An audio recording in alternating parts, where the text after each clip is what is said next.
آپ کو بتائیں سپریم کورٹ میں پریکٹس اینڈ پروسیجر کیس کی سماعت میں آدھے گھنٹے کا وقفہ ہوا ہے۔ صدر سپریم کورٹ بار عابد زبیری نے اس سے پہلے دلائل دیے۔ عابد زبیری نے کہا کہ پریکٹس اینڈ پروسیجر سے متعلق رولز صرف سپریم کورٹ بنا سکتی ہے، پارلیمان کے پاس supreme court practice and procedure کے رولز بنانے کی اتھارٹی نہیں ہے۔ بات کریں گے اپنے نمائندے راجہ محسن اعجاز سے۔ جی راجہ محسن، آگاہ کیجیے۔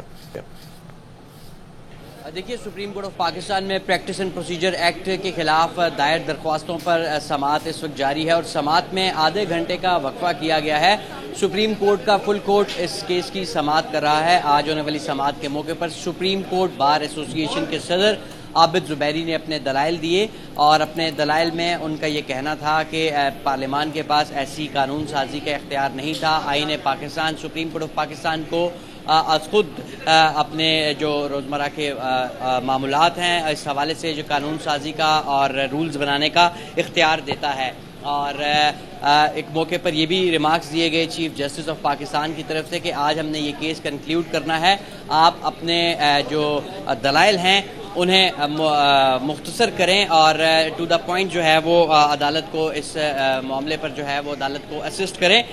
یہ ریمارکس بھی اہم دیے گئے چیف جسٹس آف پاکستان کی طرف سے۔ ان کا یہ کہنا تھا مخاطب کرتے ہوئے صدر سپریم کورٹ بار کو کہ پارلیمنٹ کچھ اچھا کرنا چاہتی ہے تو آپ اس کو کیوں کچلنا چاہتے ہیں۔ جسٹس اطہر من اللہ نے کہا کہ سپریم کورٹ کا دائرہ اختیار بڑھانے سے متعلق دلائل دیں۔ اسی طرح چیف جسٹس کا کہنا تھا کہ ہم بھی مانتے ہیں کہ صوبائی اسمبلیوں کو ایسی قانون سازی کا اختیار نہیں، بس اب آپ اپنے جو دلائل ہیں وہ ختم کریں، یہ تاثر مت دیں کہ آپ یہ کیس ختم نہیں کرنا چاہتے۔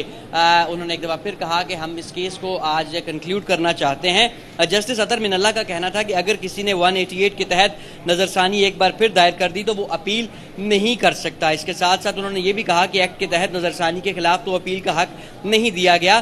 چیف جسٹس نے عابد زبیری سے مکالمے میں یہ بھی سوال اٹھایا کہ سپریم کورٹ اگر بوجھ سپریم کورٹ پر پڑے گا تو گھبراہٹ آپ کو کیوں ہو رہی ہے۔ اسی کے ساتھ ہی کیس کی سماعت میں اب وقفہ کیا گیا ہے اور اب صدر سپریم کورٹ بار کے جو دلائل ہیں وہ مکمل ہو چکے ہیں۔ اب دیگر جو درخواست گزار ہیں انہیں وقفے کے بعد سنا جائے گا، جس کے بعد رسپونڈنٹس اور توقع یہی ہے کہ آج supreme court practice and procedure act کی جو سماعت ہے یہ مکمل ہو جائے گی۔ یہ کیس اس حوالے سے بھی خاصا اہم ہے کہ سپریم کورٹ میں موجودہ چیف جسٹس 184(3) کے جو مقدمات ہیں وہ ابھی نہیں سن رہے، کیونکہ اسی کیس کے فیصلے سے منسلک ہیں یہ تمام چیزیں۔ اگر پریکٹس اینڈ پروسیجر ایکٹ کا فیصلہ ہو جاتا ہے تو اس کے بعد 184(3) کے جو مقدمات ہیں ان کی بھی سماعت کا سپریم کورٹ میں باقاعدہ جو ہے وہ آغاز ہو جائے گا۔ اور وقفے سے پہلے جب یہ سماعت کنکلیوڈ ہو رہی تھی تو چیف جسٹس نے یہ بھی کہا کہ اگلے جو دلائل ہوں گے ان کو درخواست گزار کو